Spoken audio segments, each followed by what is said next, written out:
Tuhan bersamamu.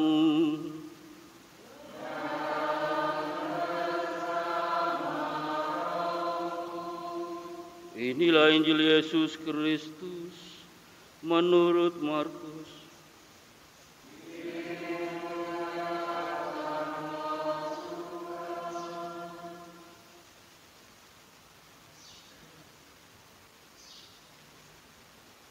Pada suatu hari, Yohanes berkata kepada Yesus, "Guru, kami melihat seseorang yang bukan pengikut kita mengusir setan dalam namamu.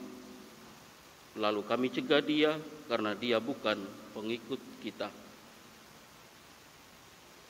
Tetapi Yesus berkata, "Jangan kamu cegah dia, sebab tidak seorang pun yang telah mengadakan mujizat dalam namaku dapat seketika itu juga mengumpat aku. Siapa saja yang tidak melawan kita, ia ada di pihak kita. Sesungguhnya aku berkata kepadamu, siapa saja yang memberi kamu minum secangkir air, oleh karena kamu adalah pengikut Kristus, ia tidak akan kehilangan upahnya. Siapa saja yang menyebabkan salah satu dari anak-anak kecil yang percaya kepadaku ini berbuat dosa, lebih baik baginya jika sebuah batu giling diikatkan pada lehernya, lalu ia dibuang ke dalam laut. Jika tanganmu menyebabkan engkau berbuat dosa, penggalah, karena lebih baik engkau masuk ke dalam hidup dengan tangan buntung daripada dengan utuh kedua tanganmu dibuang ke dalam neraka, ke dalam api yang tak terpadamkan. Jika kakimu menyebabkan engkau berbuat dosa, penggalah, karena lebih baik engkau masuk ke dalam hidup dengan timpang daripada dengan utuh kedua kakimu dicampakkan ke dalam neraka. Jika matamu menyebabkan engkau berbuat dosa, cungkilah, karena lebih baik bagimu masuk ke dalam kerajaan Allah dengan bermata satu daripada dengan bermata dua dicampakkan ke dalam neraka, di mana ulat-ulatnya tidak mati dan api tidak terpadamkan." Demikianlah sabda Tuhan.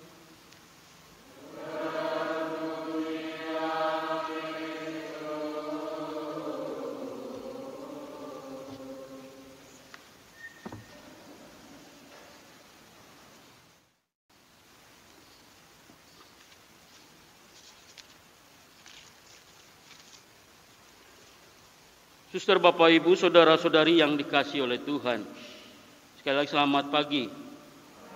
Apa kabar? Sehat? Kuat? Semangat? Baik. Saya tanya karena renungan ini cukup panjang. Kelihatannya 1 jam. Mas Kendro mulai melihat jamnya. Suster, Bapak, Ibu, saudara-saudari yang terkasih, sebuah pengalaman yang saya alami ketika masih di seminari dan ditugaskan pekan suci lewat live-in bersama di sebuah stasi di paroki di Ampa. Memang begitu banyak stasi sehingga pelayanan pekan suci itu tidak pernah dialami oleh stasi-stasi yang baik stasi kecil dan sebagainya.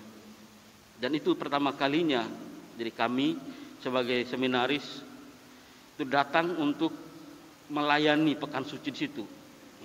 Ibadat ya dari hari Kamis Putih sampai Paskanya.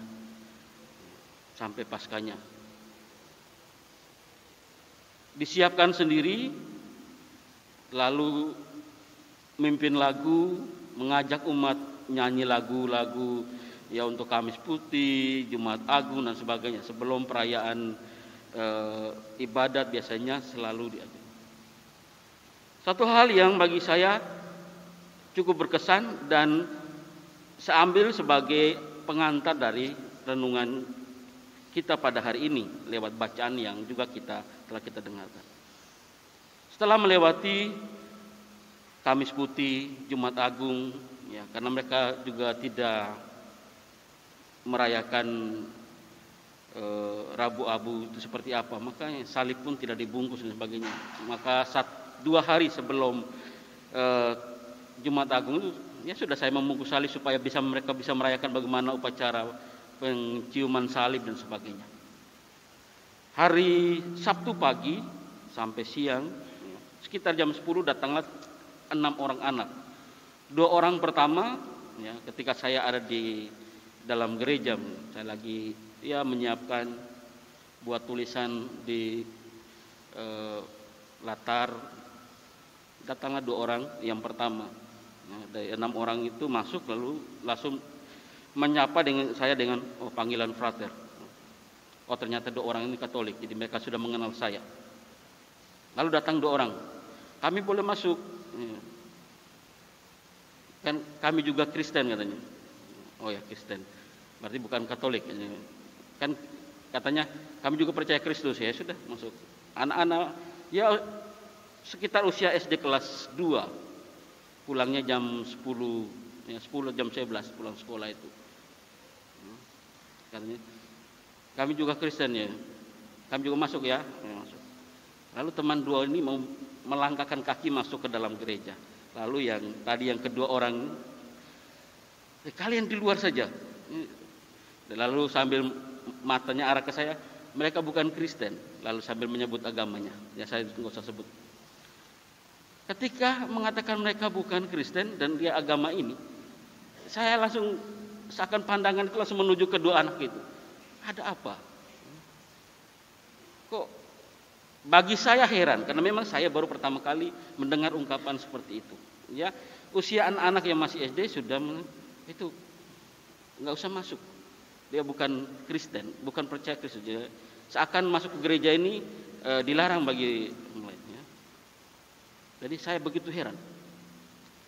Tetapi di dalam keheranan itu saya mengatakan pasti anak seusia ini pasti ada yang pernah mengungkapkan kepada mereka sehingga mereka melakukannya atau mereka mengungkapkannya kembali.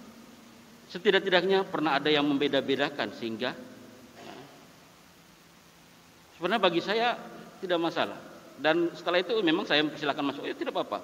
Toh masih anak-anak, mereka cuma mau lihat dan sebagainya. Mereka cuma mau lihat saya ya menghias altar, karena memang sendiri. Karena praktis orang di stasi itu dari pagi ya bahkan subuh sudah berangkat untuk ini nyadap karet. Nanti pulangnya sekitar siang karena kebunnya lumayan jauh. Ya Bapak Ibu, saudara-saudari yang terkasih, dari ungkapan anak-anak tadi, ya, dari tanda larang, ya, nggak boleh masuk karena kamu bukan Kristen, ya, padahal cuma masuk dalam gereja, dalam kapel stasi, yang membuat saya keheranan. Dan memang kebetulan saya belum pernah mendengar ungkapan anak-anak seusia itu. Mungkin zaman sekarang ini biasa aja ya, tapi untuk anak-anak usia itu di sebuah stasi yang cukup jauh dari pusat paroki. Jadi Bapak Ibu, saudara-saudari yang terkasih, memang saya mengingat kembali ketika menyiapkan renungan untuk minggu ini, saya mengingat kembali kisah itu dan bagi saya ya menarik. Mengapa?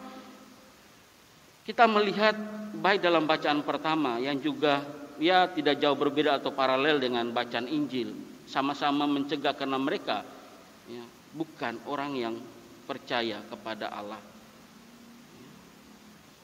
Sama-sama mencegah. Kita melihat ketika roh kenabian itu ya, dalam bacaan pertama dikatakan bahwa ketika roh kenabian itu dianugerahkan kepada 7 orang tua bangsa Yahudi, dan ada 2 orang ya, si Mildad dan Eldad ini yang boleh katakan mereka bukan dalam kalangan bangsa Israel.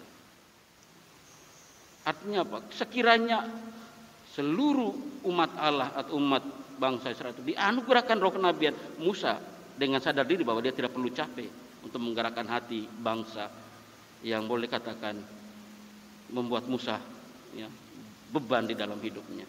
Artinya ketika roh kenabian itu dianugerahkan, pasti ada perubahan di dalam hidupnya. Sehingga kata-kata dari Yosua pun bagi Musa, kenapa heran? Dan sisi ini bagi Musa adalah hak Allah. Ia mau anugerahkan roh kenabian itu pada siapa saja, itu hak Allah. Bukan hak saya, bukan hak kita. Dan begitu pula ketika Yohanes dalam bacaan Injil mengungkapkannya juga kepada Yesus. Ketika orang mengusir roh jahat atas nama Yesus. Kami cegah mereka karena mereka mengusir roh jahat itu. Dan pada posisi inilah Tuhan Yesus mengingatkan mereka hal yang sangat penting, bahwa tidak ada orang yang pada saat itu dia menggunakan namaku lalu dia juga melawan aku. Keadilan juga harus hadir di dalam kehidupan kita sebagai tanda bahwa kita dianugerahkan keselamatan oleh Allah. Itu dihadirkan dalam surat Rasul Yakobus. Allah mengasihi semua orang yang percaya dan mengimaninya. Maka kita pun sebagai umat beriman melakukan hal-hal yang demikian di dalam kehidupan ini. Hak-hak yang harus diperoleh oleh sesama kita itu harus kita berikan. Semoga dengan rahmat Allah dan bantuan Roh Kudus kita pun dicurahkan dengan roh kenabian yang membantu kita untuk memberi kesaksian tentangnya dan melakukan kebaikan Tuhan kepada siapapun. Tuhan memberkati kita.